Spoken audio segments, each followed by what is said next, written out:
എനിക്ക് തോന്നുന്നു ഇപ്പൊ ഈ നമ്മുടെ ഈ മുഖം മുഴുവൻ കവർ ചെയ്യുന്ന രീതിയിലുള്ള സാധനമൊക്കെ ബാൻ ചെയ്യേണ്ട സമയമായിട്ടുണ്ടെന്നാണ് തോന്നുന്നത്. നിങ്ങളിപ്പോ സൗദി അറേബ്യയിലാണല്ലോ, ഇപ്പൊ അവിടെയാണോ, സൗദിയിലാണോ? അല്ല, ഞാൻ സൗദിയുടെ പഴയ സ്റ്റേറ്റിലാണ് ഞാൻ സൗദിയിൽ ജയിച്ചത്.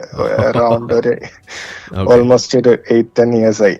അന്ന് അത് സൗദി കുറച്ച് കഷ്ടമുള്ള സ്ഥലമായിരുന്നു. ആ സമയവും ഇന്നും തമ്മിൽ കമ്പയർ ചെയ്യുമ്പോൾ ഈ MBS ഒക്കെ വന്നതിന് ശേഷം, MBS ഒരു എക്സ് മുസ്ലിം ആണെന്നൊക്കെയാണ് നാട്ടുകാർ ചിലവർ പറയുന്നത്.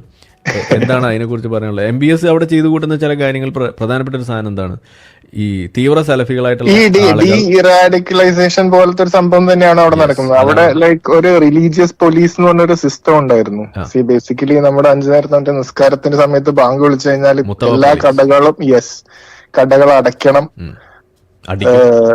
അതെ, അടി ഭയങ്കര പ്രശ്നങ്ങളായിരുന്നത്. കാരണം എന്റെ ഫാദറിന് അവിടെ കുറച്ച് ബിസിനസ്സും ഷോപ്സ് അങ്ങനെയൊക്കെയുള്ള ഒരു ബാക്ക്ഗ്രൗണ്ട് ആയിരുന്നു. അപ്പൊ നമുക്ക് കറക്റ്റ് അടി കിട്ടിയിട്ടില്ല, കടയുടെ ഉള്ളിലിരുന്ന സിറ്റുവേഷൻ ഒക്കെ ഉണ്ടായിട്ടുണ്ട്. കട അടച്ചിട്ട് ഇപ്പം മഗ്‌രിബ് നിസ്കാരമൊക്കെ ആണെങ്കിൽ, എല്ലാ സമയത്തും പള്ളിയിൽ പോകാൻ പറ്റാത്ത സിറ്റുവേഷനിലൊക്കെ ആണെങ്കിൽ നമ്മൾ കട അടച്ച് ഉള്ളിലിരുന്ന സിറ്റുവേഷൻസ് ഒക്കെ ഉണ്ടായിട്ടുണ്ട്.